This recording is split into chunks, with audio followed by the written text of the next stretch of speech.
I'm old enough now that for me and my group of friends, any guy in my group of friends that still can't like get a girlfriend or something, like now it's very clear that it's because of jarring personality flaws. You know what I mean? Well, because this is the thing, we were all awkward. So when I was 15, I'm an awkward man, but I still figured out parts of life. You know what I mean? So then I'll talk to some of my friends like, man, you just can't figure women out. And I'm like, nah, dog, you 30. Like this is something should be happening. You know what I mean? You can't just be like, I'm scared to talk to girls because women are afraid of you. Like I don't know what you need to be doing. I don't know if you need therapy or sunlight, but like something has got to give if we gonna keep hanging out. You know? And I think I found one really important thing that's probably one of the biggest things when you move out. Like as a guy, when you go out into the world on your own for the first time to make something of yourself, and when you have your first like domain, right? Your first place where you're like, this is my place, whether it's an apartment, a house, whatever you have, it's so important. As men, we have to, I cannot stress this enough, we have to invest in at least one stick of furniture, all right? Like a lack of furniture is killing us out here. Everything cannot be on the floor. I can't say it enough, everything cannot be on the floor. Because when you bring a woman back to your place and then she opened the door and then you walk in and she sees a bowl on the floor, she's like, ooh, okay, he gonna kill me. I picked wrong, that was my bad. He didn't even have a murdery face, but a bowl on the floor makes it look like she's not gonna be here long and neither are you. This is where you bring people to kill people. It just, I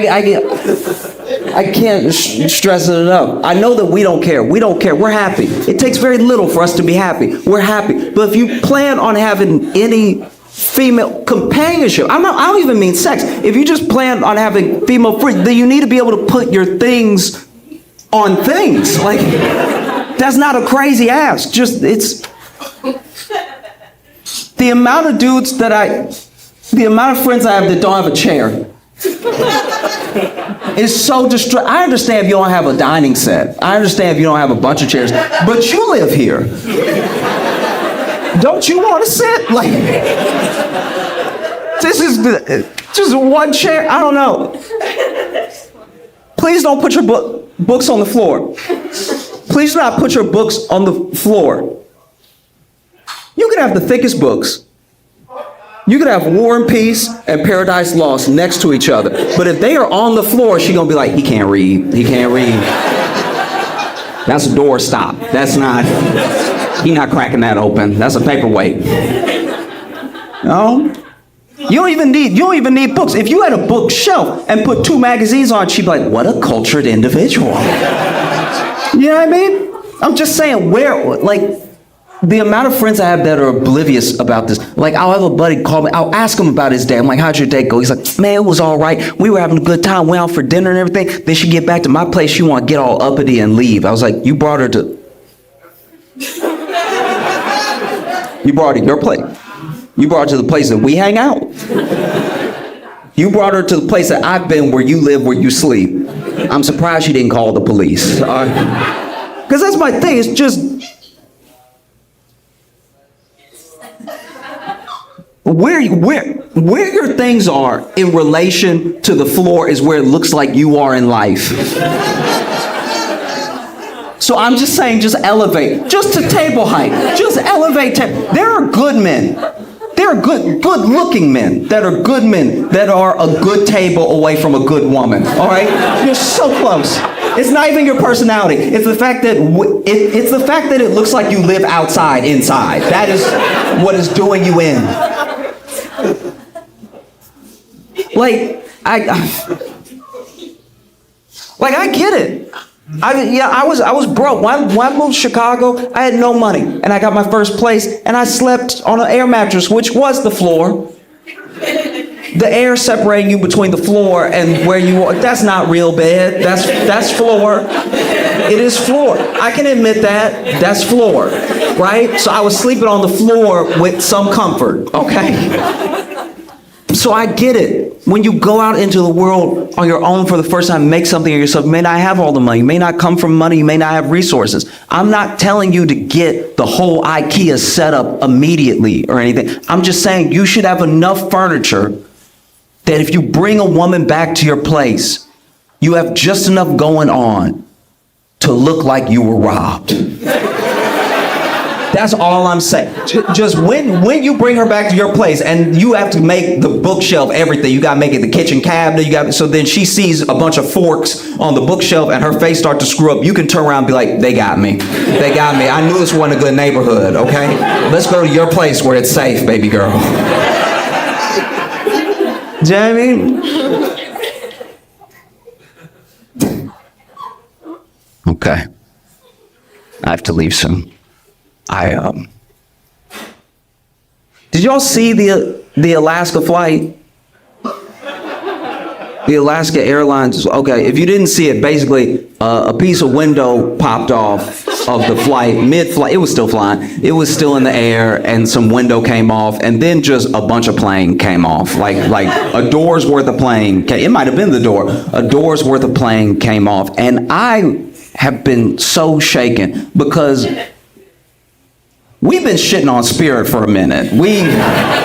We really let Spirit have it all, and they have not had one of these happen. The whole plane get there with you when you fly Spirit. Like the plane that left is the plane that arrives, and you. That didn't seem like a lot to ask before, but now you really gotta wonder, right? And it just is so crazy because I know there were people screaming in videos and people crying and stuff like that, but by and large, everybody was so calm.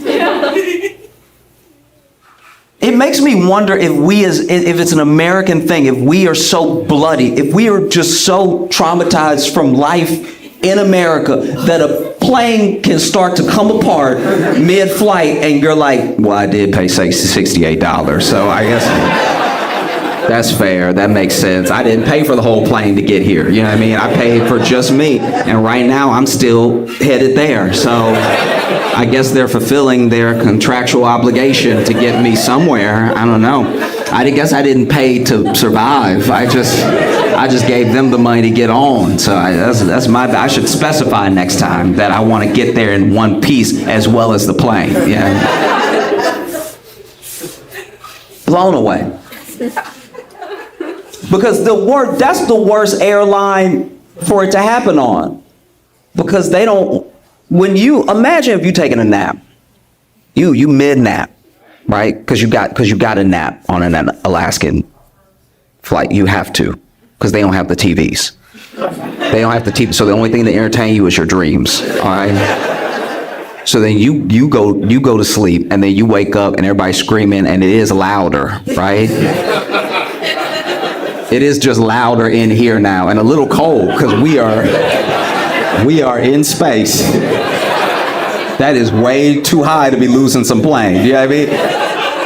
And everyone was so calm, even in the post-interview after, when they landed, and then they were asking people what it felt like, what was happening. There was one woman, I understand that she was probably nervous, and so she was nervous giggling, but there was one woman who was acting like it was a Six Flags ride. Like she was just like, yeah, and then a little piece came off, and then, I don't know, we were all like, what do we do? You know, I don't know, I had no idea. Like, it was so crazy. This has never happened before. Like, has it happened to you before? I don't know.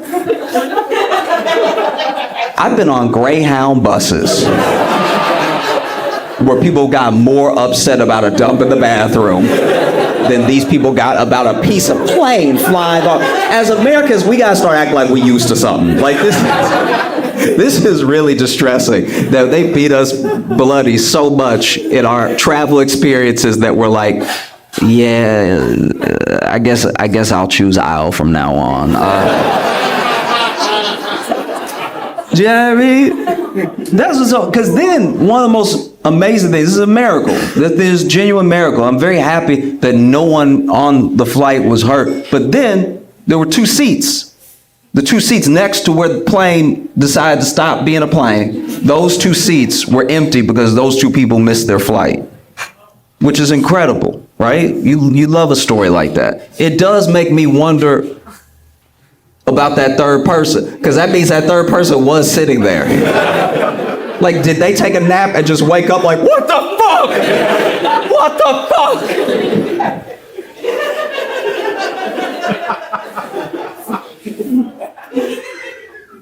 Like, where do you go from here? Okay, so I'm going to Montana this weekend, and both my flights were Alaska. Both of them were Alaska, and I didn't even have enough self-respect to switch airlines. They had to call me. They had to call me at midnight last night. They had to call me and be like, "It's not gonna happen, dog." Like, that's the closest to a breakup I felt in a long time. Like, I didn't have the self-respect to leave, and then they had to be like, "You not for us." Okay? A while back, I got invited to a friend's house, and he had cooked for me and some of his other friends. And when I say cooked, I mean like he went all out. You know, it was about 6 of us all together, right? But this is like multi-course, 5 hours of preparation, been cooking all day type thing. So by the time we get there, there's a whole spread across the table. There's stuff that he's pulling out of the oven. And we were touched that our friend wanted to do this for us, right? Took his own money, used the skills that he had to make good food, to have a good experience, have a good meal with us, right? And so, you know, we sit down, and we sort of like half plated already, you know, when we sit down. And as soon as we get ready to eat, I guess he didn't pay his light bill, because as soon as we get ready to leave, the lights go out, right? And when I say we were ready to eat, I'm talking about napkin in and everything, chair all brought up and stuff, and then the lights pop off, right? And then he doesn't mention it at all, right? I'm scooping my chair up and the lights go out, and he doesn't even go, "Oh," like nothing. He just, "Y'all, let's eat." And it is pitch black, okay? And in my head, I'm like, why? How often does this happen that you're not gonna say anything at all? Not acknowledge it one bit. And so then, like, I'm sitting in the dark and I'm looking around. I can't see anybody, but I'm looking around. You know the way you try to meet eyes when something wild happens and everything. And then after like a couple seconds, he was like, wait. I'm waiting to hear why. Maybe it's a breaker issue. Maybe it's just, you know, the block or something like that. And he's like, wait. Let's say grace. To be fair, when I say grace, I bow my head and close my eyes anyway, but it's different when the darkness is not your choice, right? There's something about saying grace in the dark that's genuinely menacing, okay? Because it's a prayer over your meal, but if it's pitch black and you hear somebody else go, "Lord, please bless this food for the nourishment of our bodies," you're like, this one doesn't sound right. I don't like that. And it must happen a lot, because not only does he not address it, but he is going with his fork and knife, and he's the only one out of us that's got any rhythm going with the plate, okay? Because he chose the right friends to do this in front of, because he doesn't mention it, so we don't want to mention it because we don't want to feel rude, you know? We out here treating broke like a country, like I wouldn't want to offend his culture, you know what I'm saying? Like, if eating in the dark is part of his customs, let's go ahead and acquiesce. And so we're all in the dark, and I could have sworn I knew how to use a fork and knife. I was positive, because I've been doing it my entire life. But it's not until you're in the dark that you realize, at least me, I have no idea where my mouth is, because we already had some peas and carrots and some mashed potatoes on the plate, right? But like I said, this is all like Thanksgiving style and everything, all family style. So a lot of the dishes are in other containers on the table. So I'm just trying to start with what I have. So then I go to scoop up some mashed potatoes, and then I stab myself in the cheek, right? So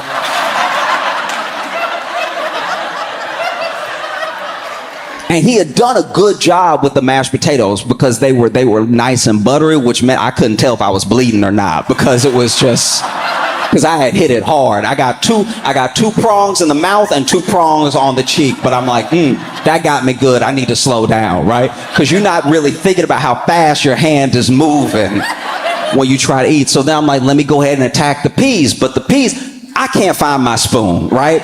So the peas are gonna have to go with this fork, and they are slipping. I'm imagining they're going right off the plate. And so I'm trying to stab for some peas, but everybody can hear me just clinking, just hitting plate, right?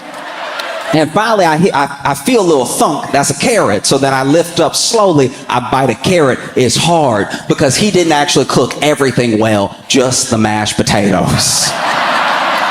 So now I'm eating bad food in the dark, right? Because every time I do get a bite of something, the food is still hot because he did a good job of plating, right? So there was a little bit of chicken, little chicken thigh that was already on the plate and stuff. So I cut that up a little bit, put the chicken in my mouth. But now I didn't realize how hot it would be because I couldn't see steam, right? So now I have burned my tongue in the moment, and I'm doing that.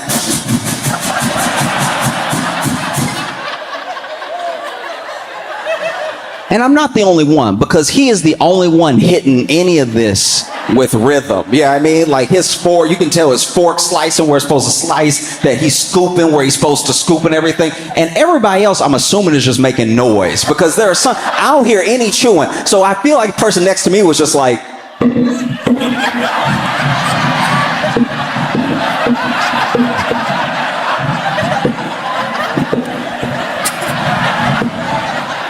because the meat was tough, right? And so then, like I said, it was like Thanksgiving family style and stuff. So then our host pops up, is like, I forgot some of the cranberry sauce. Let me go up and get it. And for as adept, okay, he gets up, and all we hear is,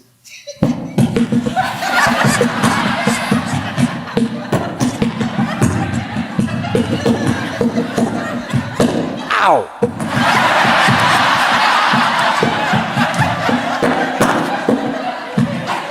I'm back. And so I know that I'm making an attempt to eat. I'm doing my best, right? But then apparently someone else is, because from the other side of the table, I can hear someone, because once again, it's family style. I hear somebody, hey, sheepishly, hey, you don't need to whisper, it's just dark. Hey, real quick, okay. Sorry. Can somebody pass the green beans?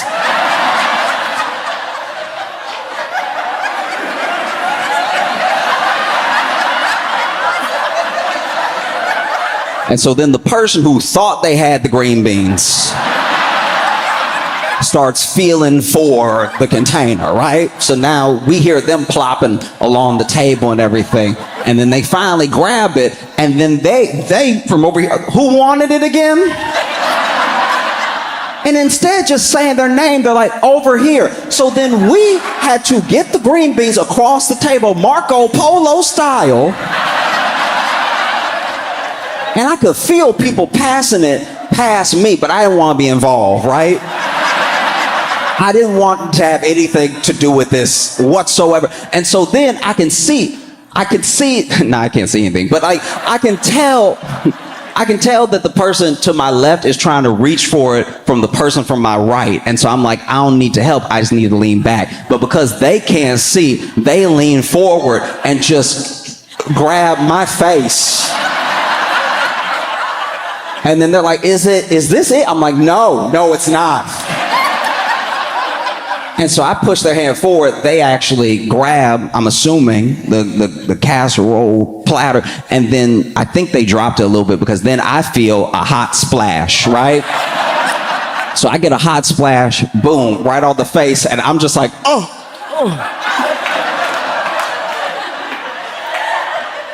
They get the green beans over to that side of the table. Turns out it was yams, okay? So,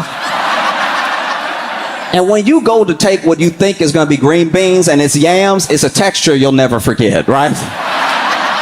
No one was ready. And so once I get like hot splash, because it was whatever it was, it burned a little.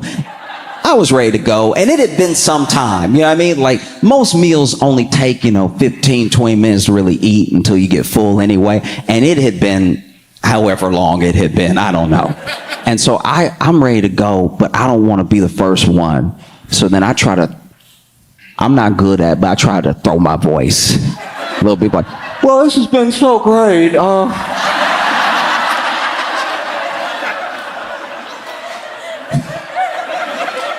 And obviously everybody felt the same way, because then as soon as I scoop my chair to get back, everybody else get ready to get up, right? And so we all start getting up and we thank him for cooking and everything. And then we feel our way for the door. And as soon as we open the door, a bunch of hallway light spills in. I'm like, why didn't we just... This was wholly unnecessary. And so I go to leave, and as I'm leaving, I pass a mirror in his lobby, which is the first look I get of my face.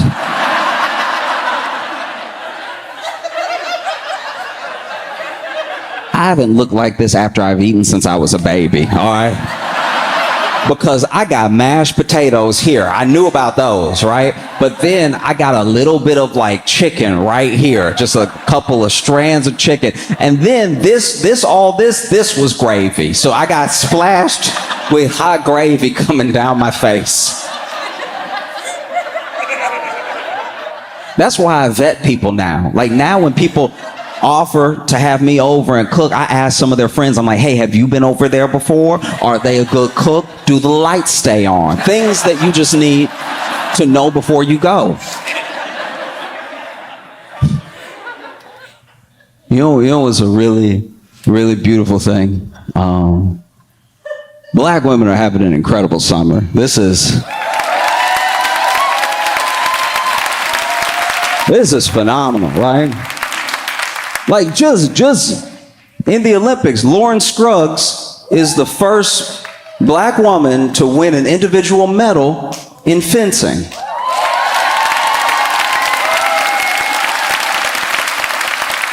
And not only do I just love seeing black people succeed, I love seeing black people succeed at stuff I didn't know we did.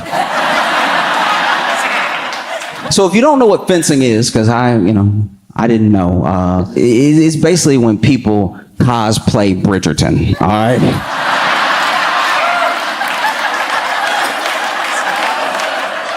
Okay, so it's a mix of stuff. So like, when people go on a padded cell, right? They do that, but they wear the cell, okay? So they go ahead and wrap themselves in like a padded cell and stuff, and then they get that stance, right? They get that long stance, and then they got their little sword is thin, and then they sort of try to musketeers each other until one of them get the most points, right? I still haven't figured out why they always do it. To me, it would just make more sense to have it and be like, ah! Like, that seems like you really get some points just really coming at somebody, right? And I thought, as I thought about it more and as I learned more about the sport, which I still don't know very much, I thought to myself, man, I probably could have been pretty good at fencing if I had applied myself, because I grew up in the South with black grandma.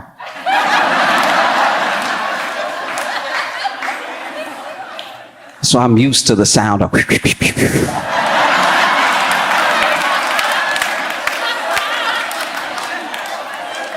my grandma and I had this thing, right? Like, if I was really acting up, if I was bad enough, right? She would tell me, go outside. There's a dead bush, and go ahead and pick your switch. And if you don't know what picking a switch is, if you were born after Child Protective Services,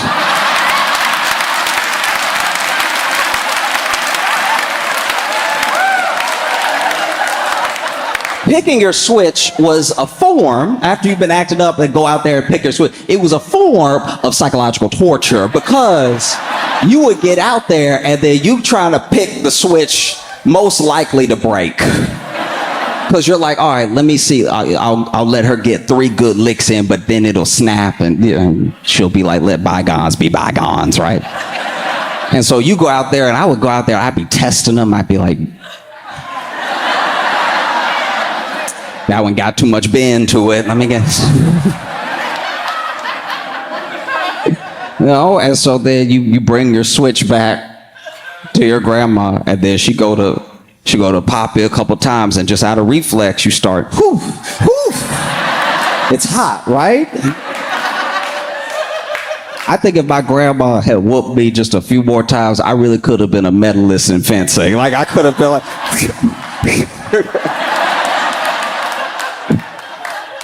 And then, Lauren is amazing, but you also have Simone Biles.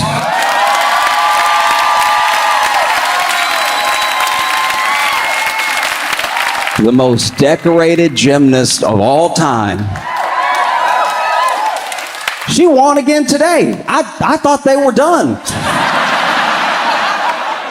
She won with the vault.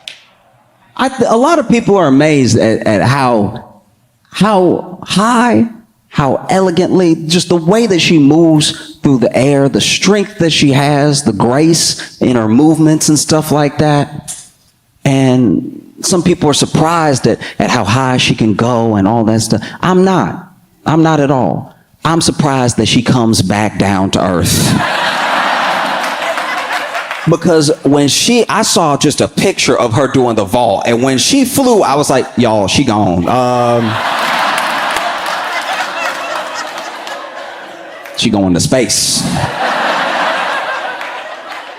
Incredible. Like, Simone will get me so hyped up. I remember the first time I saw her. First time I ever saw her perform at all in one of her events. And I got so hyped, I tried to do a cartwheel.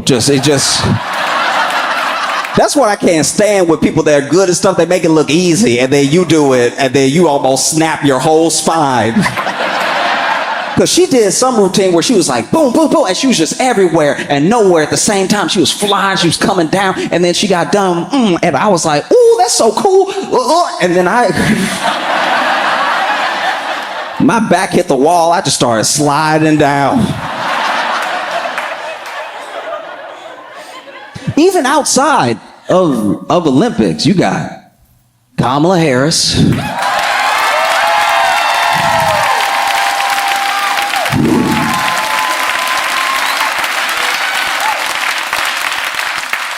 Joe Biden steps aside, Kamala takes up the mantle. She is a presidential candidate and everything. And, when she enters the race, she's actually polling slightly higher than Biden was, right?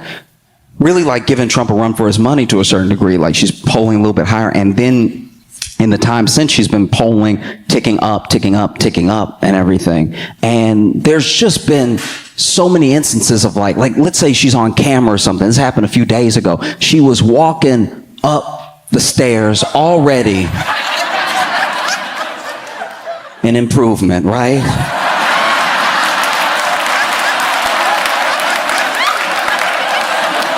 She was walking up the stairs to the plane that was waiting for her, and a reporter yelled, right? A reporter was like, oh, I'm like trying to answer, get her to answer a question. And she turned, because she heard him, she turned.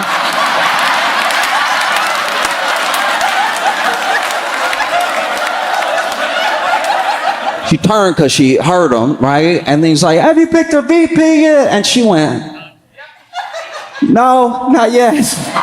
And then she keeps walking up. Now, this may not be a big deal to some, but if you are a Democrat, it's a lot more multitasking than we've been used to in a long time. She can walk, she can hear, and she can talk at the same time. That's wild. I'm not saying it's new, but it's been a minute.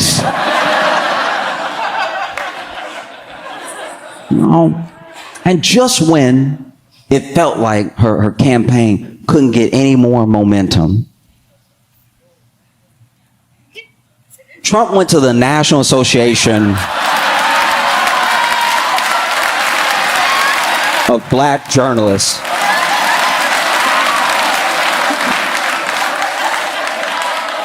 And I want to say something real quick, and I really want you to hear me when I say this, all right? For real.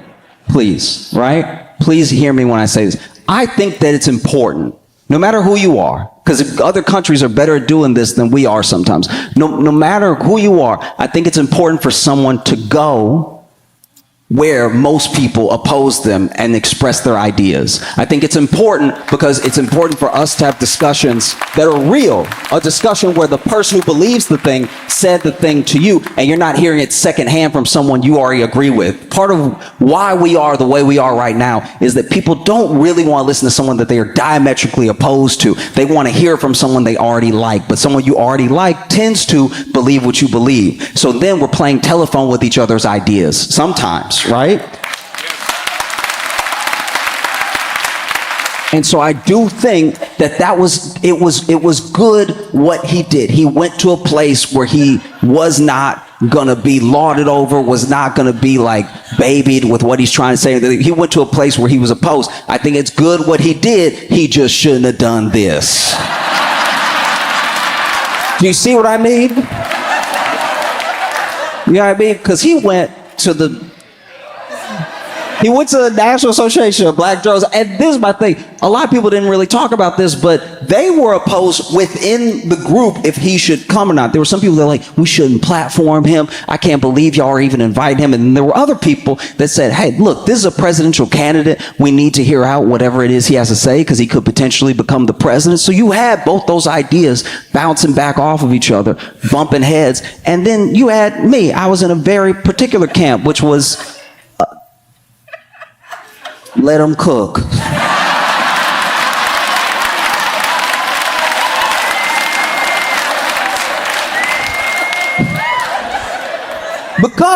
Because, you know, this dude rolls up and pretty early on, I say first 3 minutes, this dude said she was Indian and then one day she just turned black. He said turned black. And I was like,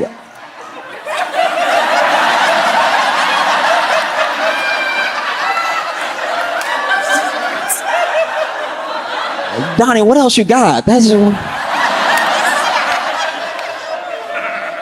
little while later, he hit it. He hit it.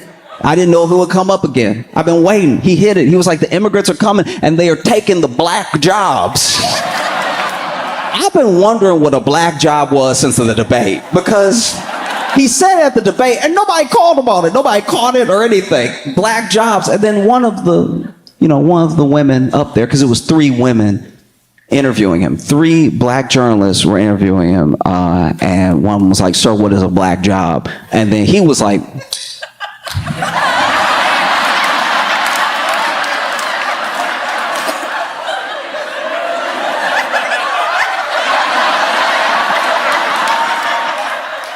a job anybody could have.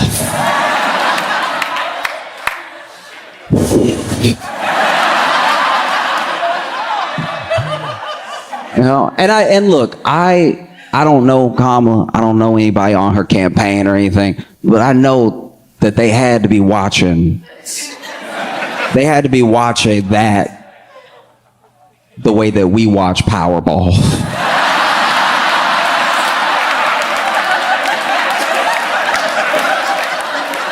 Just sitting there like, say turn black again. Say turn black. Say turn black. One more time. Please, please, please. Turn black. Turn black.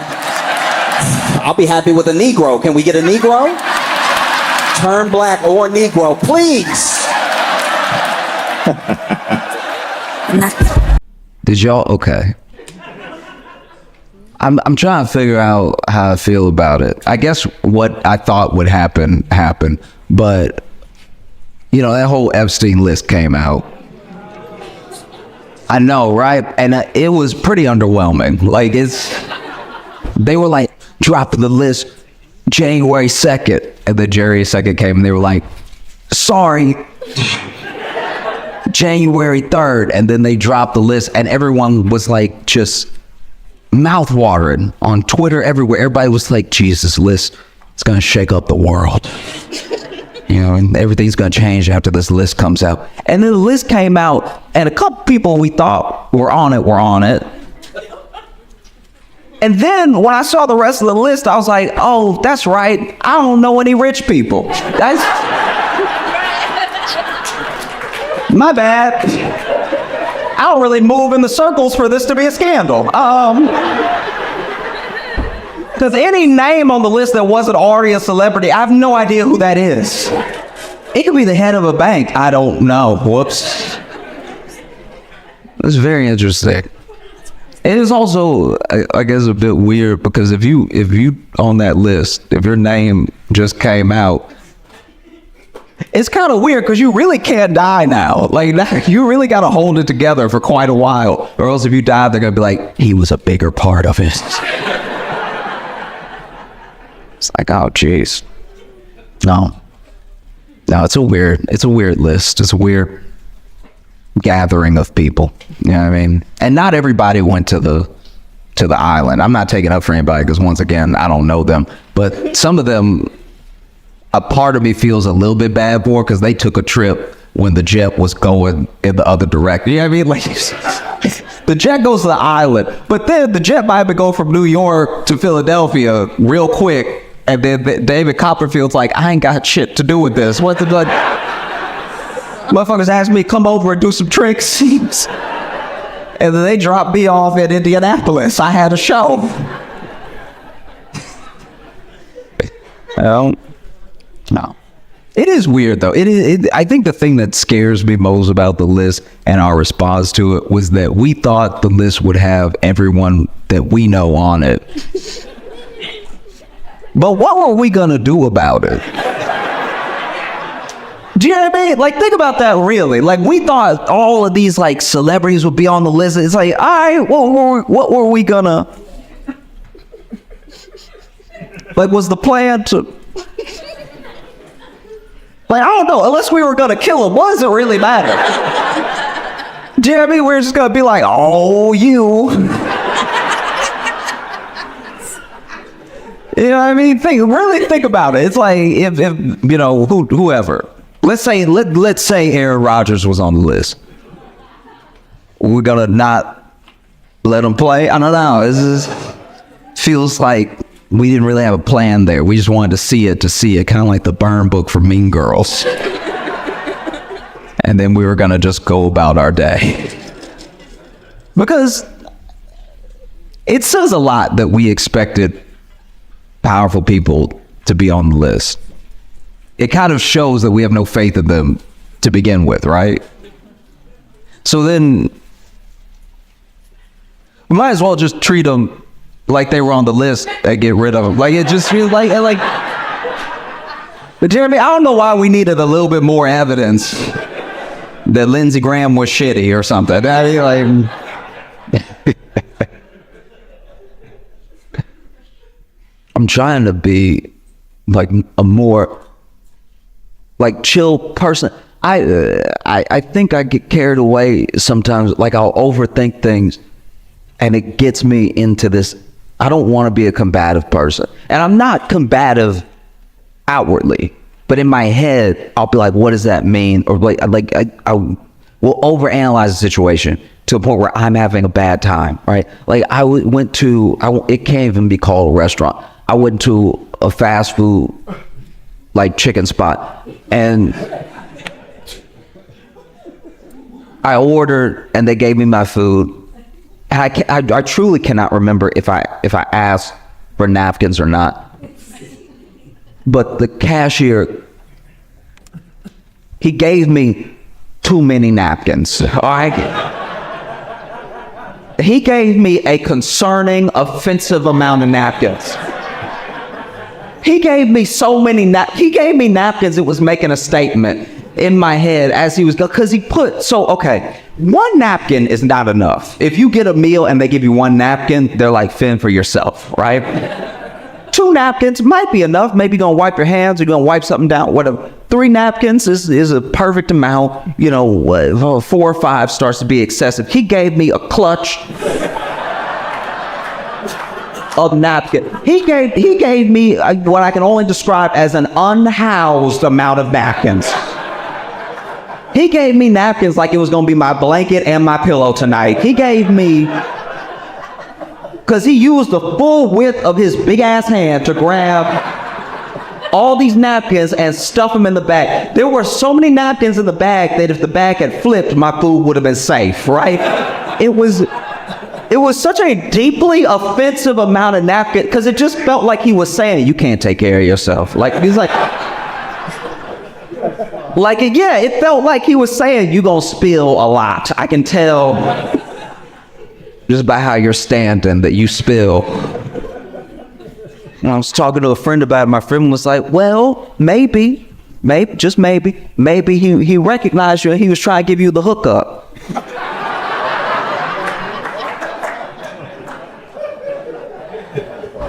And I was like, okay, even if I'm trying to extend enough grace to not be offended and to think that my man likes my comedy, and so he's like, look, I don't have much, but what I got is these napkins. All right, so if you need anything, I got napkin wise, I got you. All right, napkin wise, I stay ready. Okay. I was like, nah, because he didn't. This is how I know he wasn't like a fan or something. He looked me dead in my eyes when he gave me all those napkins, and he didn't smile. That was the most offensive. It's probably one of the most. It was a full middle finger using all his fingers. It was the way that he was like, all right.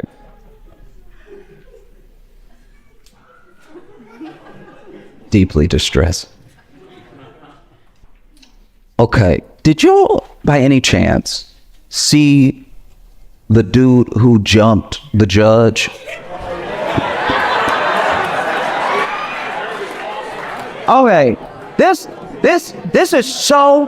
Okay, look. If you have not seen it, if you haven't seen it, it's very quick. If you have not seen it, I'll try my best to bring you up.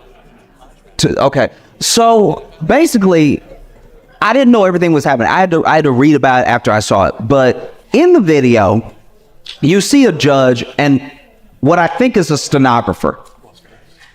And I knew something bad was going to happen because when the video starts, the stenographer in the corner already got his mouth open, right?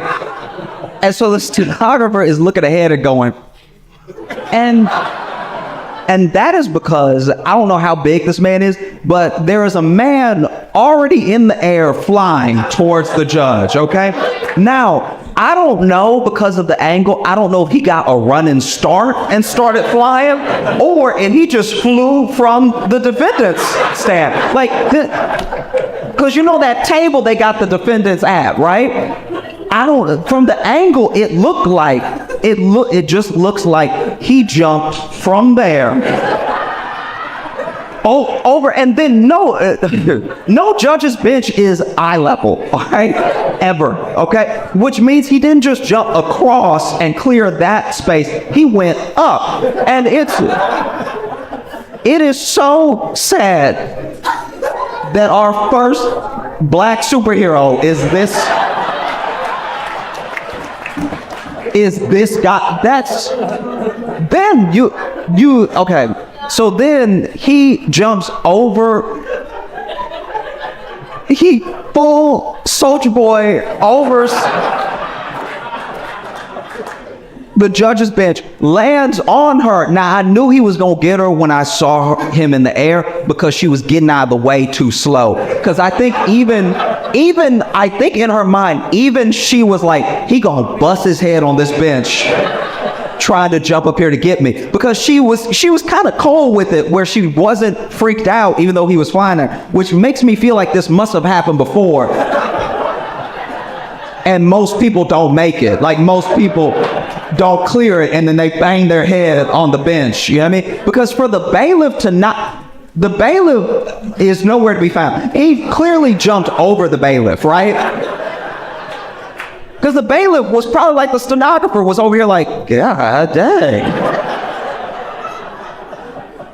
And so then he jumps up and lands on her. She goes down. They're both like under the bench for a second. Then the bailiff gets over there, and then I guess the stenographer, I don't know what this person's position was, but he was in a suit and he seemed very scared. They both start trying to fight this dude. So now this dude is whooping everybody's ass. Like it's actually quite like, in my mind I was like, is he on drugs right now? Because how do you fight from the ground 3 people as you get up?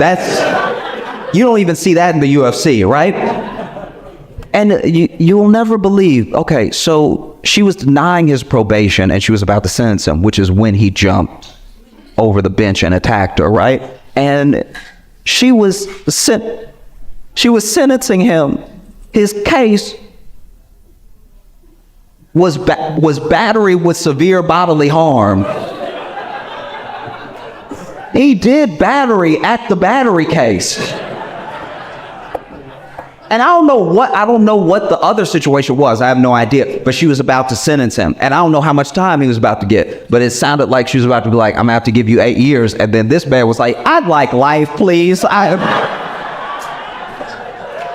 sort of done with this outside world. Let me go ahead and stay forever. It's genuinely insane. I think that's the first person we've ever seen as a collective society that is going to get 10 million years. So like, that's absolutely astounding. Yeah, I mean, if anything, I'm interested in what's going to happen next. I don't know if they'll let cameras in for it, but the judge said, the judge was like, I want to see him on Monday. This Monday, she's like, I want to see him on Monday by any means necessary. She used a full Malcolm X line. Because she was like, I didn't get to finish my sentence.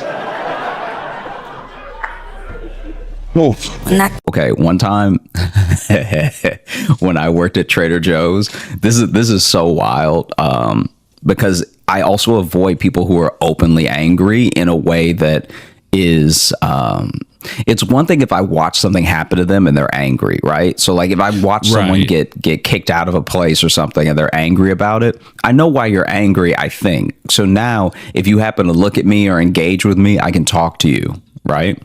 Right, yeah. When I have no idea what you're upset about and I don't know you, I also steer clear. Because one time, back when I was working, you're a potential threat to my day now. Yeah, because I was working at Trader Joe's, right? Yeah. And this is the Trader Joe's in New York. So I'd been in New York for like maybe 3 months. So I just moved here, right? Mm-hmm. This guy is in the fresh produce area, but I call it the fruit aisle just to like keep it clear, right?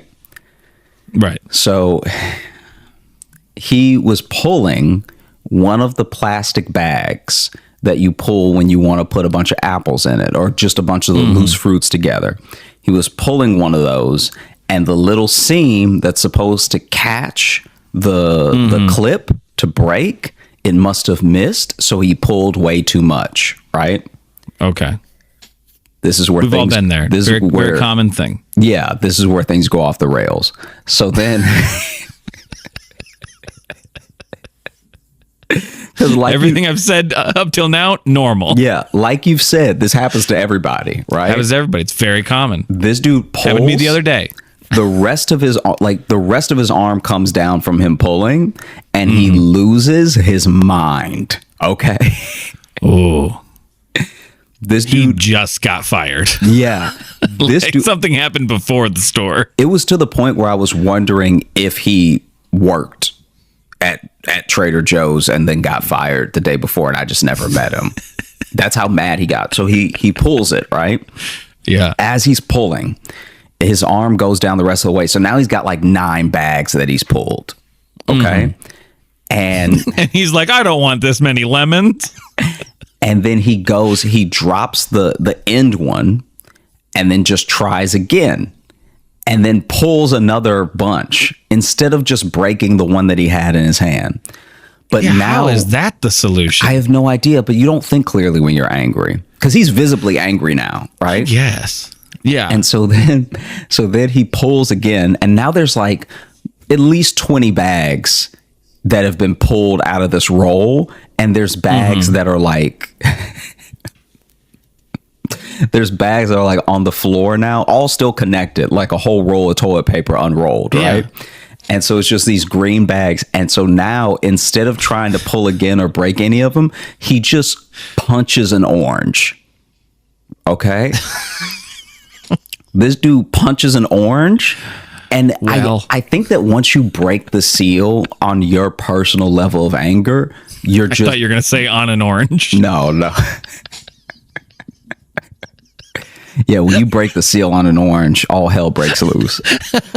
There's no turning back. Once you break the seal on, just your level of anger, I think Yeah. a lot of people, that's where you find out who someone is, because I think a lot of people either decide, hey, this is where I should check myself, or I'm too far gone and I'm just going to hit the gas.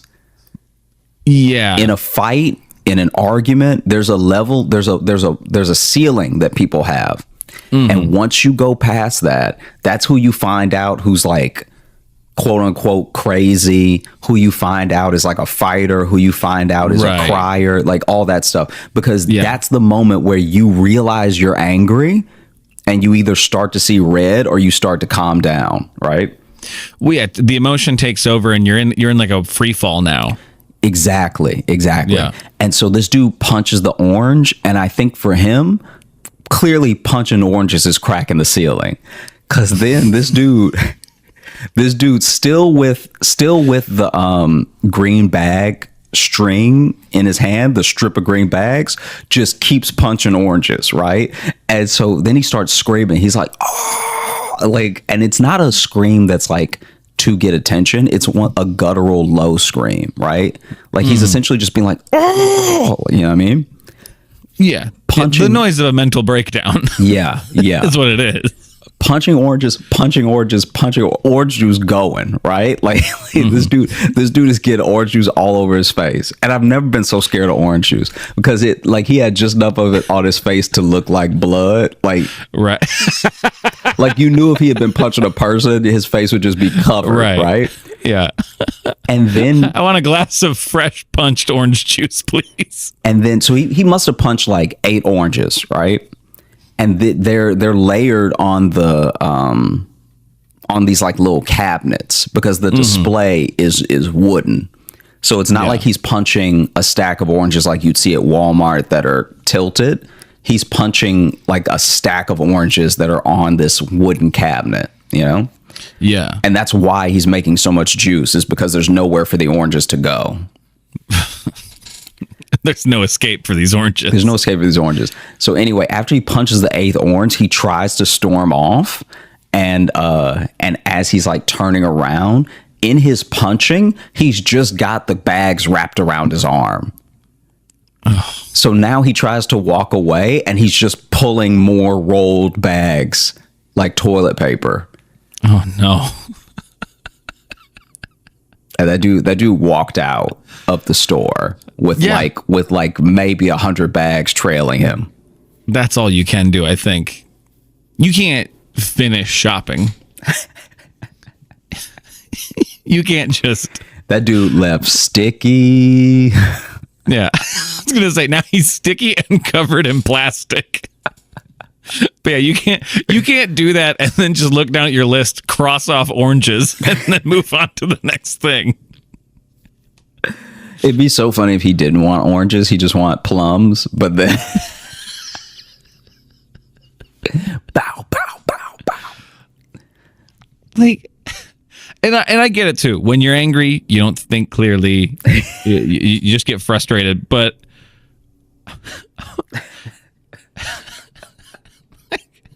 just tear the bags, dude. Like, just at any point, tear the bags. Even if you got a couple, and I know you don't need a couple, but don't just keep pulling. Where's he thinking? Like, oh, this is just one really long bag. Like, what did he think was happening?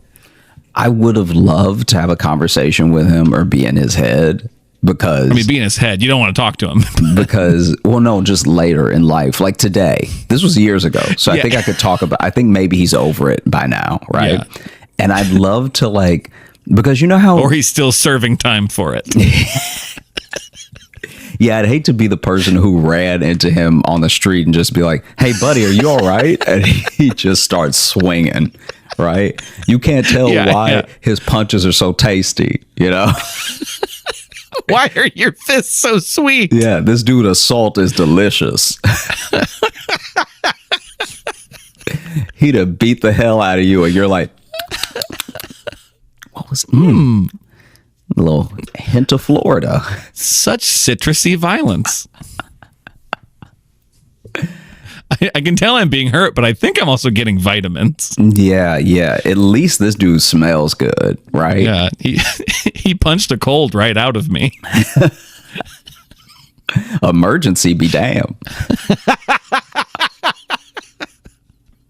I've been very excited to come here. It's been years since I've been to Asheville, and I like being here because y'all have it all. You know, you have like street crime and woods crime. You know what I mean?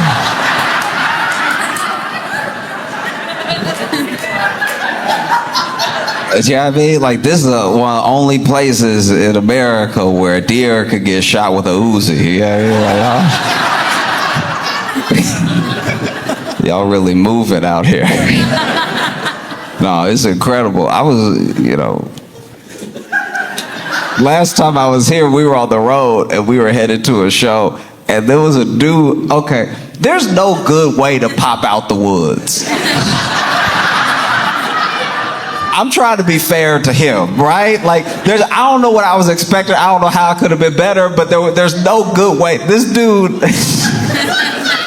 we're passing by in the car, and things happen fast when you're on the highway and everything. But from far away, until I passed him, I see this dude pop out going.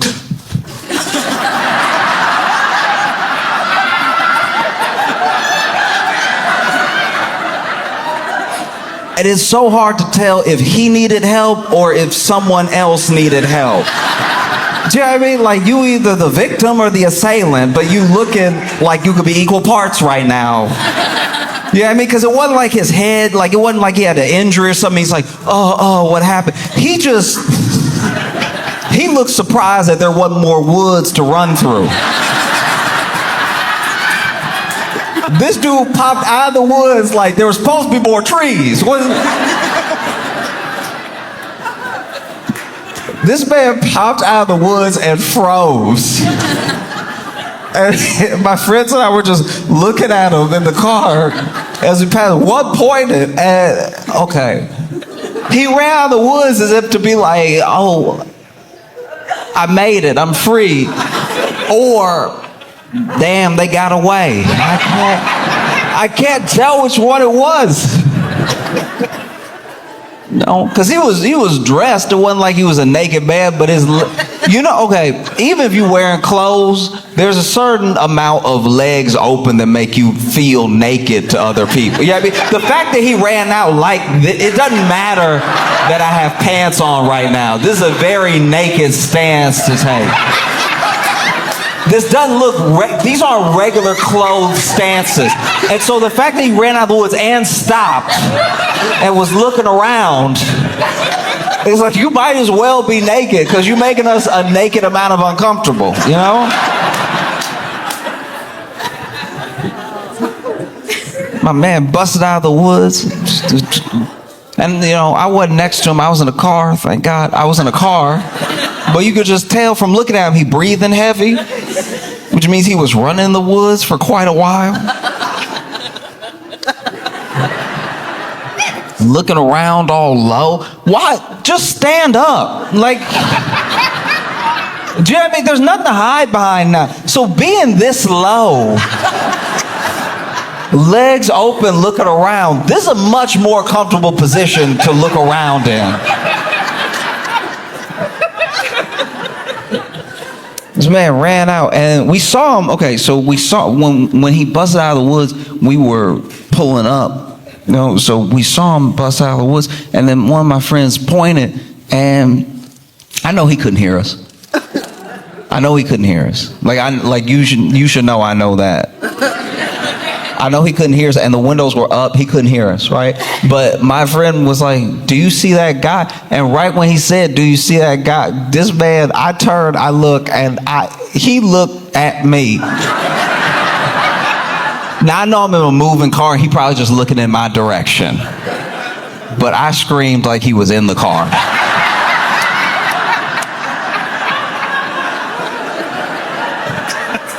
I wanted to have nothing to do. The fact that this man, I'm lit like this, and then this man, nah. Sometimes it's not the time to smile, you know.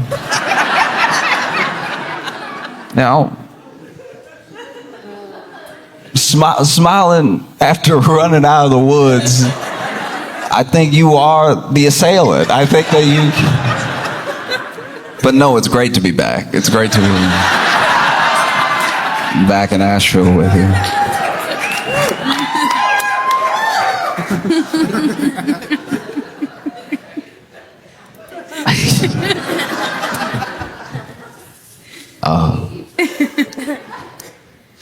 Can I tell you a story? When I was a kid, I was walking down the street, and it's funny, man. Art can save your life. It really can. Cause I was walking down the street, and there was this dude right in front of me, right? And I wasn't like too close to him, but I was just basically keeping up pace with him, and we hit a light, and so he stopped, I stopped, and I was just looking around, and I saw a new mural that had been painted, and I don't know, it just fascinated me. I took a second to look at it, and I guess the light had changed, and we had the right of way, and he went off walking, and I was still just staring at it, and then just as I decided that I had taken it in enough, I turned and got ready to take that step off the sidewalk. And then in the middle of the street, this car had, I guess, run a light and was about to run another light, and it hit that guy, the guy that I was right behind, you know? And he's okay, by the way. I mean, he did get hit by a car, but like he's the level of okay that you are years after getting hit by a car. He moved on. Like, he walked away that day. It mostly hit his ass, but like it did graze him in a way that, like, because I was just a couple steps behind him and because I've been keeping pace with him for a whole street, I was like, that would have hit me square. You know? I mean, they were trying to stop. They had slammed on the brakes. That's actually maybe one of the reasons I turned, because I started hearing the screech, and I saw it, boom. And he got up, but he did bounce. Like it's like if he bounced, I would have flown. I don't know why it is when you get hit by a car, sometimes your shoe fly off. I don't know why people don't tie their shoes tight enough, but like this thing like hit him from behind. He spun and he went up a little bit, and his shoe flew right, but his shoe took so little resistance to fly off. Like, it would be different if he had like rolled over the windshield and the shoe flew off after that. But the shoe started flying off before it looked like he was really going in the air. It looked like he had one shoe and one sandal. The shoe was so ready to fly off.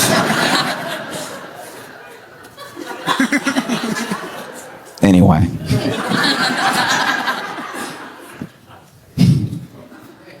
I still can't get over what happened Sunday at the Super Bowl. I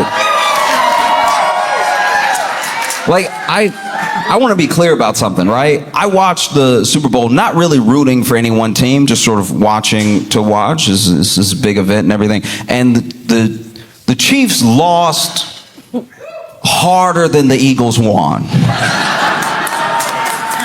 I don't know if that sentence makes enough sense, but it like, at a certain point, I was just like, maybe I could play. Do you know what I mean? Like, I'm not good either. I could get tackled too.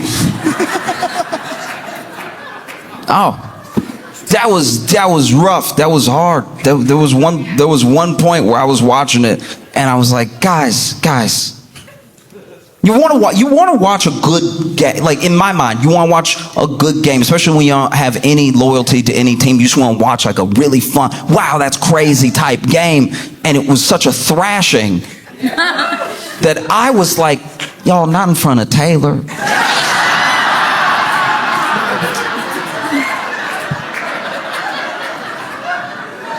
Taylor done shown up and got dressed and everything. And there was one point that they went to Taylor on the camera and they booed Taylor. I was like, what did she do? Do you know what I mean? There's nothing America hates more apparently than a woman minding her business.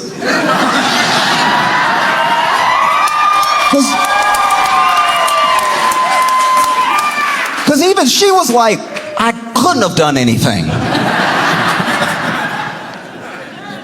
But I tell you what, you know, I want somebody to believe in me, to really, truly, from the bottom of their heart, believe in me the way those commentators believed the Chiefs could make a comeback. The things that I was hearing made me feel dumb. I started to feel like I didn't understand football at all the way they were talking.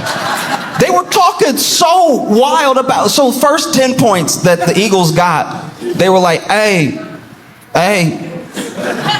fun little fact for you. Every time the Chiefs win in a Super Bowl, they come from behind. I was like, what's that? Is that, all right. Okay. And then the Eagles scored another touchdown. They were like, well, it's only the first half. Anything can happen next half. It's like, all right. And then they have the halftime show. Then they come back from the halftime show, and then they're asking one of the announcers. They're asking one of the commentators, like, what was the mood like in the locker room for the Chiefs? Like, what was the plan? And the person they were talking to was like, they know. No, they know they like 34, 39, whatever points behind. They were mostly talking about that. They were like, oh, we got to go out there and correct that. That doesn't feel good at all. We got to do the opposite of that next time. Was the general mood in there, was to just be different than they were before. I think there was a little prayer. Yeah, they were in, they were in tough spirits, but they're going to try and make a comeback in this next set because, Taylor's here. We got to do it. And it was the third quarter. The Eagles scored again. And the announcers came on, they're like, look, you never want to celebrate too early if you're the Eagles, right? Because you have no idea what these Chiefs could do. You can tell they're just trying to like save the ratings as hard as possible to make it seem like there could be this 10-second comeback of 59 points or whatever they need. It was the most insane. I was like, no one has ever believed in me the way that they're like, you never know though. Even when it was the last 5 minutes, they were like, you never want to celebrate too early because that's how you can lose the game. Even when you are 99 points ahead, okay?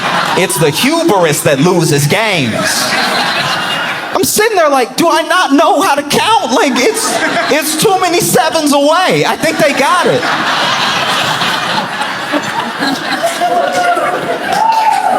Like, I'm not the best at math, right? I'm not the best at math. I needed a math tutor, and my math, okay, I took, well, I was an algebra, okay. Math is like one of the only things that I really struggle with genuinely, and not like basic math, but math once it gets like conceptual, right? And so I had to take Algebra 1 twice. It's the only class in my life, I think, or maybe there's one other, but like it's one of the only classes I've ever failed and had to take again, right? And so I'd take Algebra 1 twice, and I was so thankful when I finally got like a C after the second time. And then they made me take Algebra 2, and I was like, last I checked, 1 + 1 is 2. I don't know what y'all are trying to do to me, okay? But while I was at Algebra 1, okay, I had 2 math tutors, and one tutor quit. One tutor quit because it was, okay, they were helping me, and then I was basically getting things so wrong that they were questioning.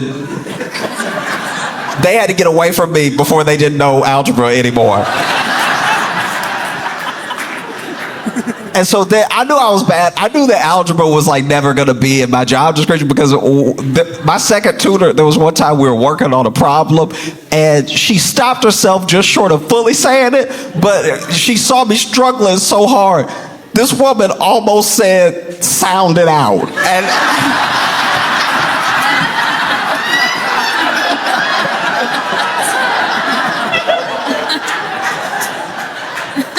And she stopped herself, but you could tell, like, beneath the surface, there was this thing of like, I don't even know how to help right now.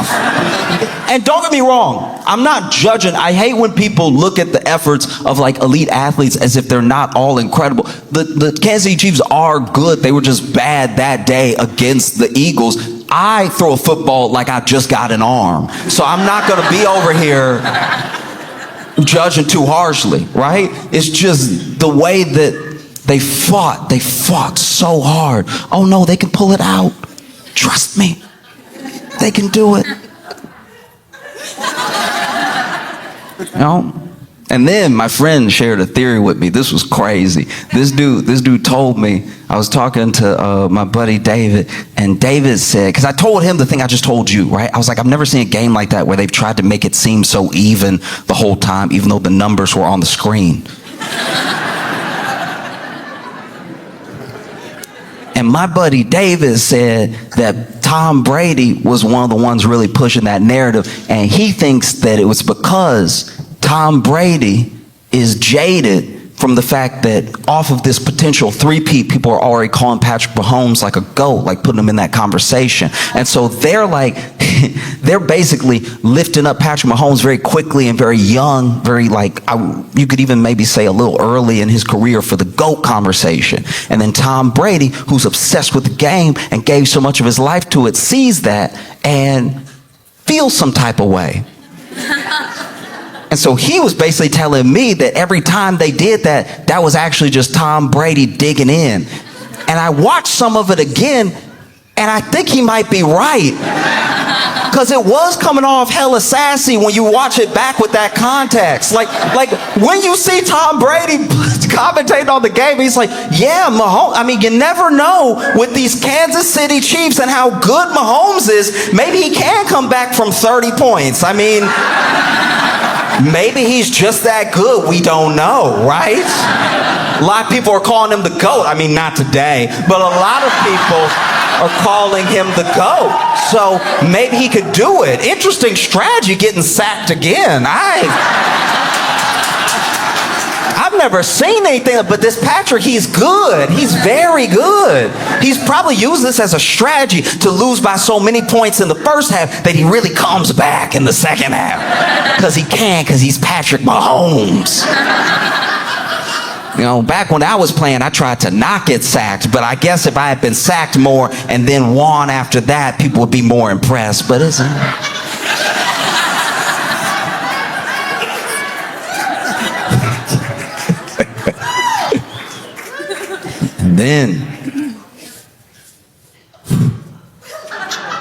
And then you had the Super Bowl halftime show.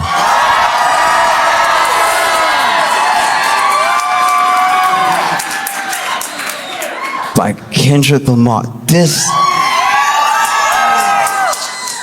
was crazy because, okay, everyone has their opinions about it, right? But I know when I was watching it and it started, and I saw Samuel L. Jackson. I saw Samuel L. Jackson, camera goes over to Samuel L. Jackson, he's like, it's your uncle, Sam. And I was like, oh, we had already started.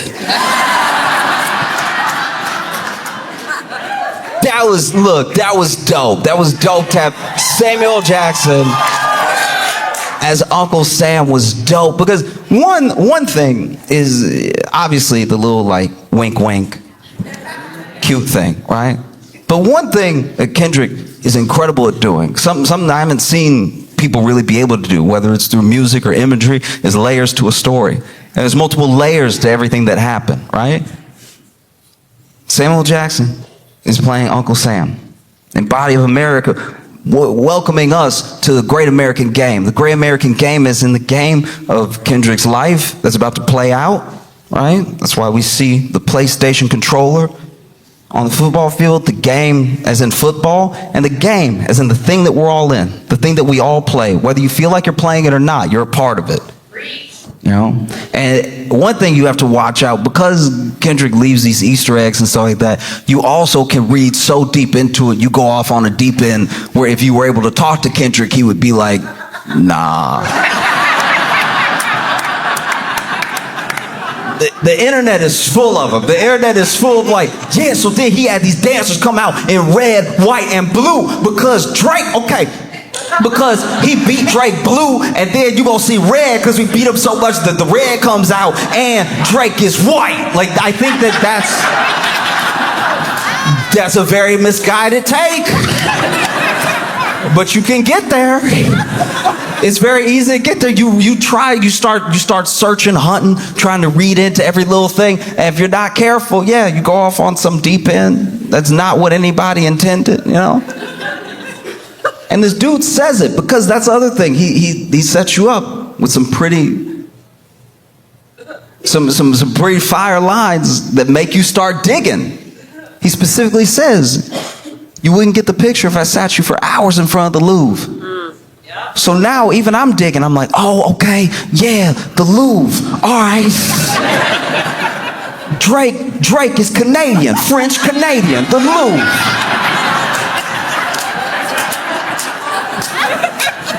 Yeah, French Canadian, the Louvre, like in France where they keep the art, but Drake's not an artist, no.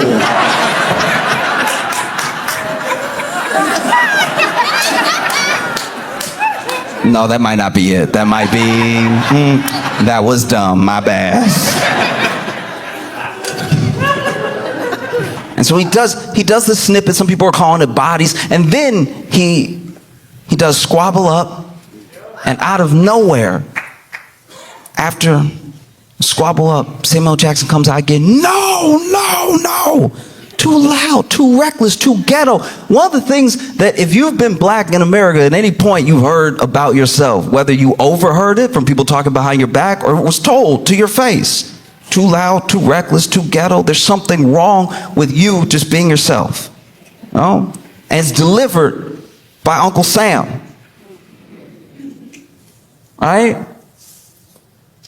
I don't know, when I go to like a new place, one time my friend was asking me, because I travel so much, he's like, how do you know how racist a place is when you go there? You know, don't you think about it? I was like, yeah, I think about it. You know, if you're black and you travel America, you think about it a little bit. And I was like, you know, this is the way that I know. I'll just go to like a West Elm or a Patagonia or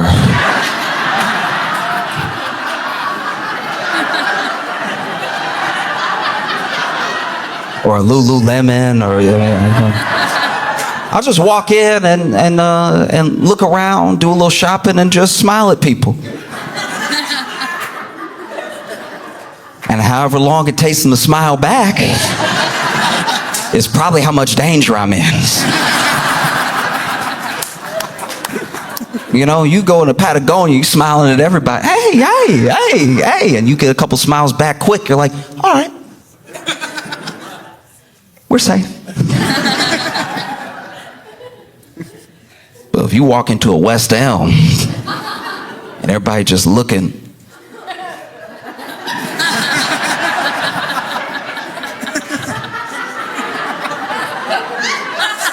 looking at each other too. Don't you say something. Somebody finally approaches. They're like,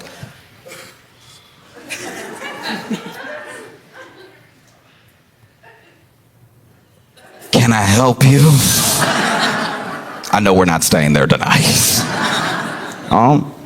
So then this dude, Uncle Sam, Samuel Jackson, tells him, tighten up. He asks him, Mr. Lamar, do you really know how to play the game? Do you really know how to navigate? Do you really know what's expected of you? Do you really know what to do next? Then tighten up. And that's a wild conversation to have with someone who maybe even thinks they're helping you, right? Because that's been told to me in different ways by lots of people. Like, tighten up, watch yourself. Don't be too loud, too ghetto, too reckless, you know what I mean?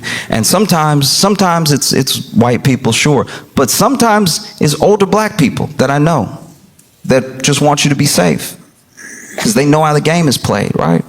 Because I don't know if you can tell by looking at me, but I'm not exactly a hard individual.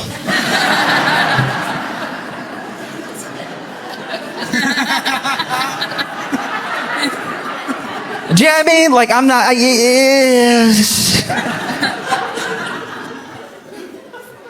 You know what I mean?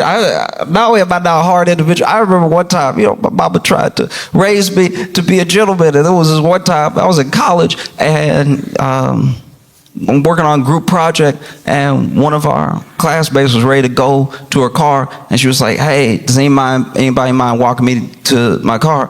And I was like, "Yeah." And then she was like, "Does anybody mind walking us to my car?"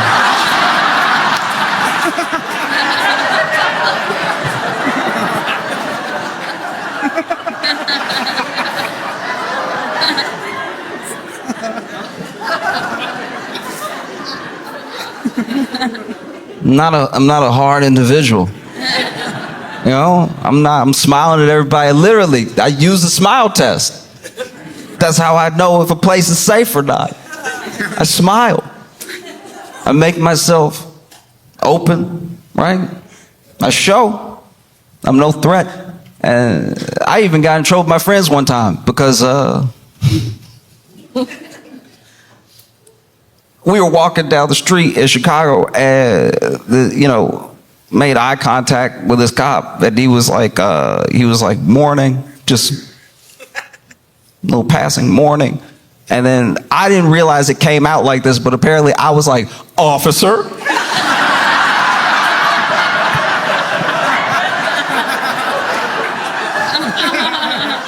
I don't remember it like that, but apparently that's how I sounded. My friends were very upset with me. One of them said I said it like I was welcoming him home. I thought I just said, "Officer." Apparently I was like, "Officer." So once again, I'm not a hard individual. So if I've got the speech, if I've got that speech, tighten up. That's too loud, that's too reckless, that's too ghetto. If I got it, damn. There's no end to the game that you can try to play with respectability politics. You can either be yourself or you can't. And if you can't, then to whatever degree that you can't, doesn't really matter. Do you really know how to play the game? Then tighten up. It goes into Man at the Garden. And Man at the Garden is one of those things. It's a refrain. I deserve it all. All these things, right? And he's on the block. And you see these boys on the block, so black. Gold teeth, dreads, everything. And then they scurry. They see Uncle Sam coming. Uncle Sam walks up. Kendrick's already walked off. And he says, "Oh, you brought your homeboys with you. Okay, little culture cheat code." Turns to the camera and says, "Scorekeeper, deduct one life." And some people didn't hear it. Apparently the mixing wasn't great for everybody. So there were some people whose review of Super Bowl halftime was pretty bad, and some people thought they were just being haters. But no, genuinely, depending on where you watched, it depended on the mix that you heard. So there were little things that Kendrick said that either went over people's heads, they didn't quite hear, music was too loud, too soft, whatever. I was watching the Super Bowl halftime on Tubi, and Tubi did incredible. Tubi knocked it out of the park. I was like, man, Tubi was like, this is our chance. We cannot mess this up. A lot of people don't know we exist, and we're literally free. We have to knock this out of the park. And they did, because I heard everything. I saw Samuel Jackson turn, scorekeeper, deduct one life, and that thing hit me hard, because that is what happens. That is part of the game. You should know that. That's one of the reasons that it's sometimes scary to stand up, it's scary to be different, because whenever you build community, they usually deduct one life. Whenever you make a movement, they deduct one life. And there are plenty of examples of it happening with black people and black culture, but it is everybody, just so you know. No matter who you are, no matter what you look like, no matter when you came to this country, try to start a union.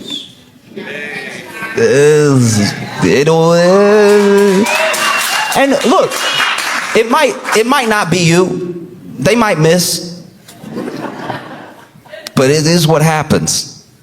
Deduct one life. And it's wild to hear Samuel Jackson deliver that line, because Samuel Jackson was an usher at Martin Luther King's funeral. Right? Like, Samuel Jackson used to be way more militant. And I'm not saying he's not now. I'm just saying, like, back in the day, he was about that action. He'd lock you in a room and wait till you came to your senses. So then they go to peekaboo. I don't know, it's just funny to me what character just play the peekaboo.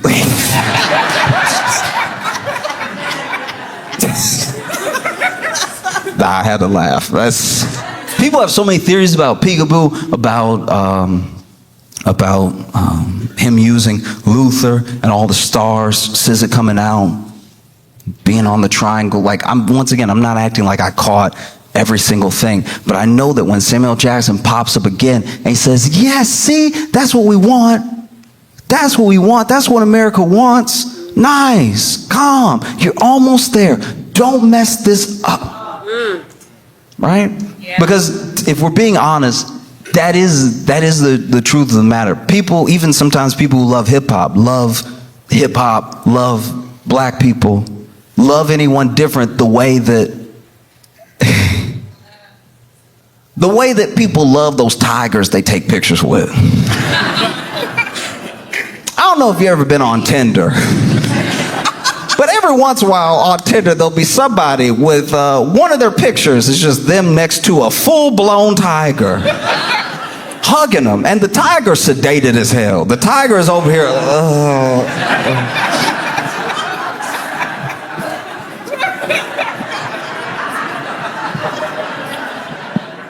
And they're over there hugging its neck like they're in the Jungle Book. Like, we have to protect these beautiful animals, all right? We have to preserve their way of life. Oh, shoot him again. Shoot him again with a dart. He looked like he was opening his eyes for a second. So sweet, so gentle. Deep down, they're just gentle creatures. Shoot him again. He moved. That leg. I don't like what that leg doing. Looked like he gonna get up. And that is how people sometimes, prefer their hip hop, prefer their protests. Why can't you just do it sedated?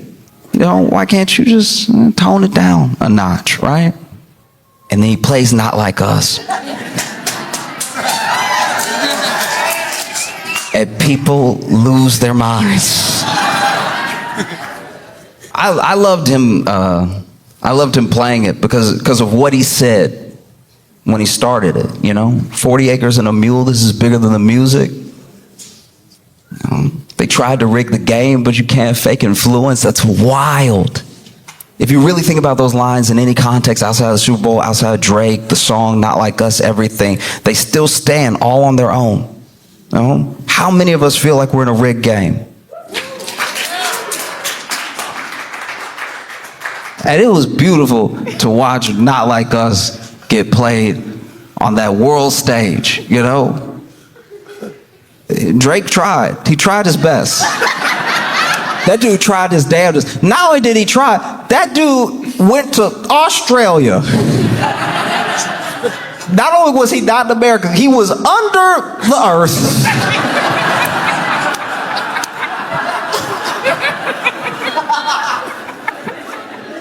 This man went under earth to do, to his credit, I'm not acting like he's not a big artist. I'm not acting like he doesn't have an album dropping this weekend. I'm saying like this dude went under the earth to do an arena show just to make sure at least these people aren't watching the Super Bowl.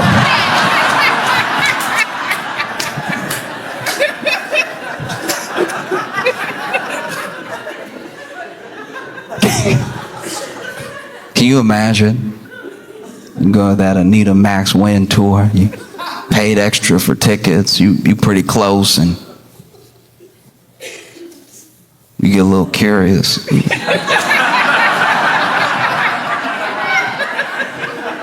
Drake on stage, what is that? What is that? Get him out of here.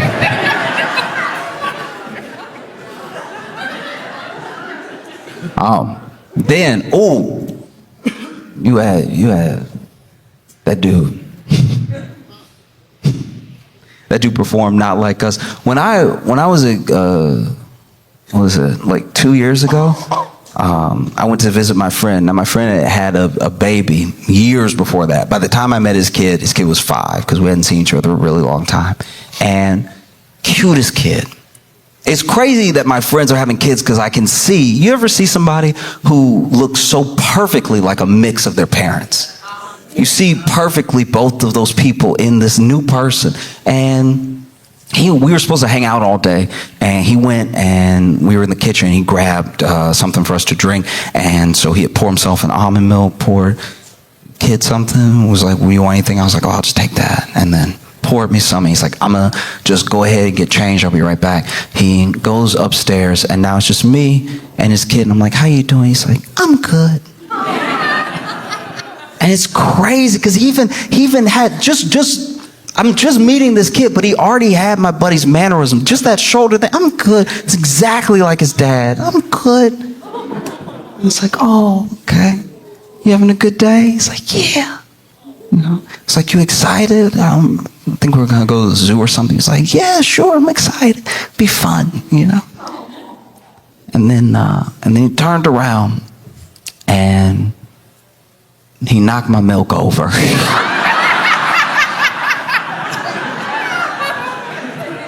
And this kid had been so sweet up until this point. I was sure it was an accident, right? Until he turned to me and he was like, "I spilled your milk."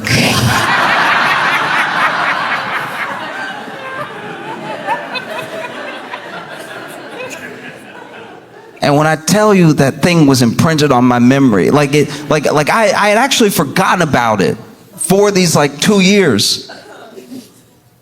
Until Kendrick said, "Say, Drake."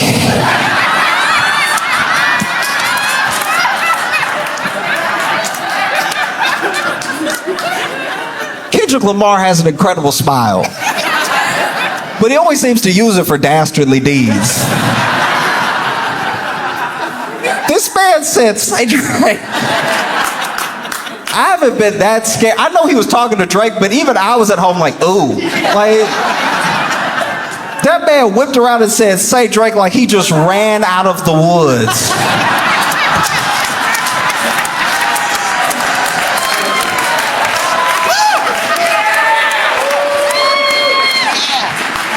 Oh, that was crazy. That was insane. "Say, Drake." And then you see a glimpse of Serena.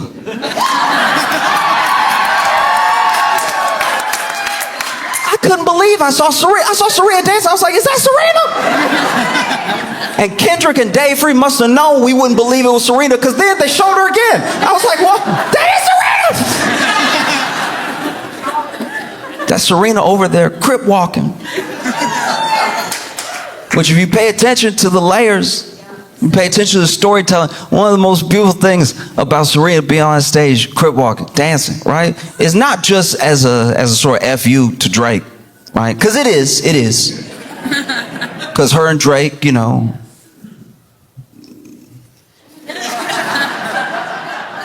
And then Serena moved on, and Drake couldn't handle it. A lot of people think that Kendrick Lamar is Drake's kryptonite, and he really isn't. Drake's kryptonite is a woman who's moved on. Do you know what I mean? Like, there's nothing that Drake hates more than a woman minding her business.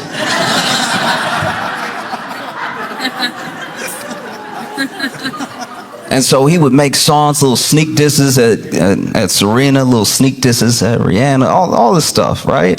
He loves beefing with women who have moved on. The best way I can sum up Drake to me is one time I was in Chicago, and apologies if you've already heard this little quick story, but I was in Chicago and I was sitting on the train, and this woman gets on the train, beautiful, like knockout gorgeous woman, right? And she ended up sitting next to me, and then this other dude gets on the train and he's sitting across from us, and he tries to holler, you know, he's like, hey, sweet thing, how you doing, right? Now, this dude, to be fair, was very good looking. He was very good looking. Like when I looked up at him, I was like, oh, you two would make sense. Very good looking dude, put together, everything. And he's like, hey, sweet thing, how you doing? What you doing? Where you going? How's your night? You know? And then she looks up from her phone and she goes, oh, nah.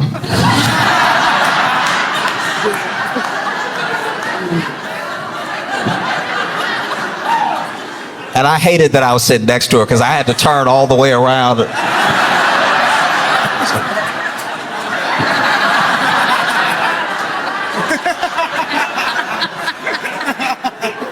But she goes, oh, nah. And he just sits there. Sits there for like, you know, maybe 40 seconds. And then train doors open and he looks at her and he's like, you can't hurt me. And then he got off the train.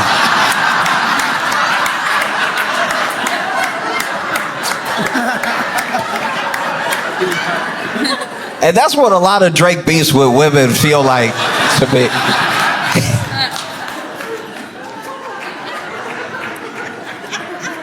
Because the layers of Serena dance is not just like this FU to Drake. Is one, also, we're playing the game, right? We're all part of the game. And it's a black woman having a good time. Which is also pretty revolutionary. You know? If you follow Serena, and if you follow tennis, you'll know that when she did the same dance at Wimbledon, they came for her hard. They said it was too loud, too reckless, too ghetto. And now she's doing it in front of the world.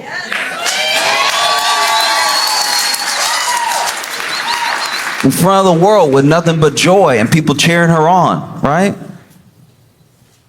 Giving us full circle moments. I thought that was so dope. You know?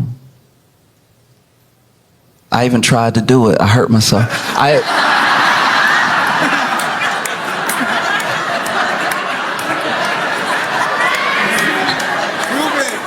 popped right up. I was like, oh, Serena, look.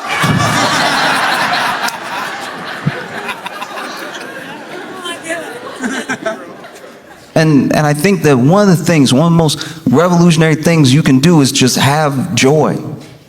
Just have a good time. I watch so many people just having fun. I watch people watch it and have fun. That warmed my heart just to see so many people having a good time. I know it wasn't for everybody. I know there were some people that thought it was boring, they didn't like it or whatever. And he said ahead of time, you wouldn't get the picture if I sat you for hours in front of the Louvre. So it may not be for you, and that's okay. But I watched so many people have such a good time. It was dope, you know? And it's more than fitting. It's a blessing. It's an honor to talk with you about this, about black music, about black joy at the Orange Peel in Asheville, North Carolina, a place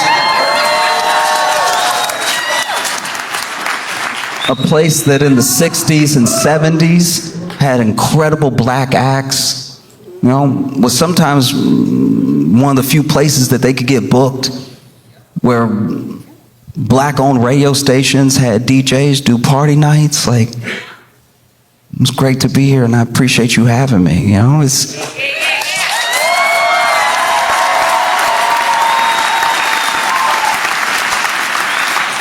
I think that for the most part, when I think about the halftime show, and when I rewatch it for the 100th time, and there were so many people that were critical of Kendrick. It should have been more. He should have done more. He should have like gone up there, been more militant. He should have done this, should have done this. And it's like, look, can I just tell you, I'm not trying to be a bummer when I say this, but like everything you've ever watched that ever went out on a broadcast that you thought was revolutionary or you thought was ultra militant was approved for you to see by a corporate lawyer. Like all of it was. You know? In fact, whenever a moment gets through that's not that thing, that person usually faces swift consequences. There are so many people that are like, no, he didn't go far enough. He could have done so much more. And it's like, look, I understand. That's what people are saying. But if you really believe that, if you really believe that he should have done so much more, I can tell you this, art can save your life. Art can absolutely save your life. I believe it from the bottom of my heart. But believe me when I tell you that entertainment will never be your salvation. All right? Art can save your life, but entertainment by and large is escapism. And no one has ever escaped their chains by forgetting they were there. So you cannot, when I tell you, you will not be saved through entertainment alone. Expecting Kendrick to rap so good that Trump is like, I'ma stop.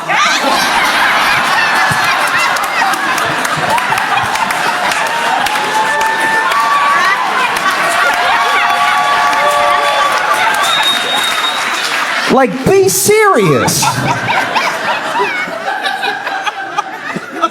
If you really believe that, if you really believe he didn't go far enough, he didn't do enough, there was so much more he could have done, forget the symbolism, forget the double entendres, he should have spoke plainly, he should have put it all out there. I have great news for you. There are these things called books, right?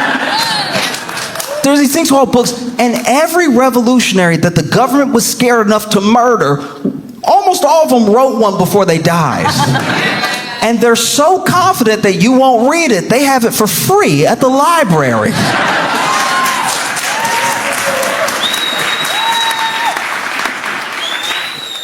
I'm just genuinely, I don't know what to say sometimes when people are like, why didn't he do this? It's like, I don't know, man.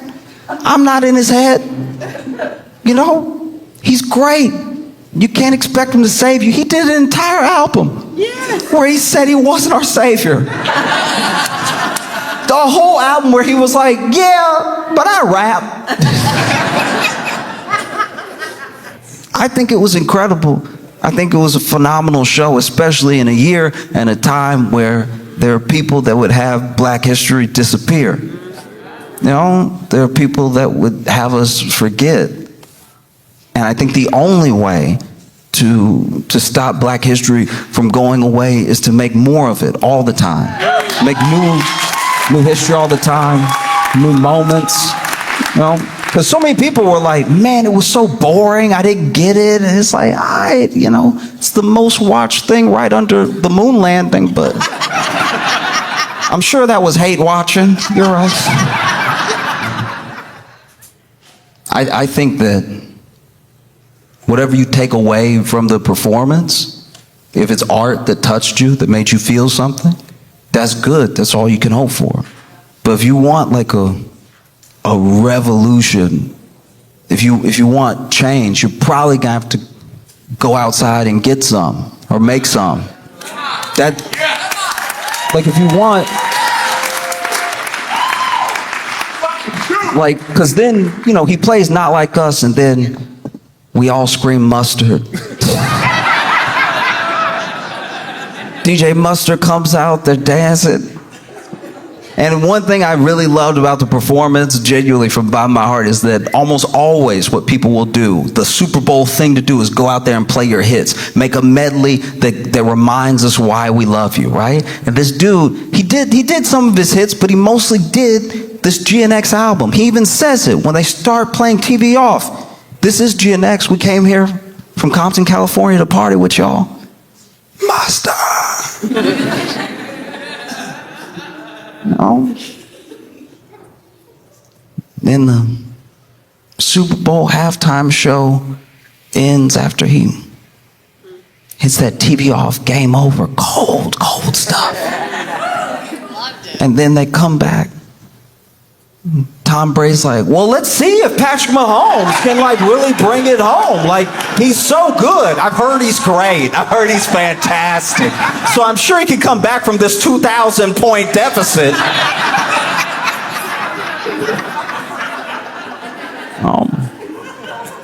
No, for real though. If you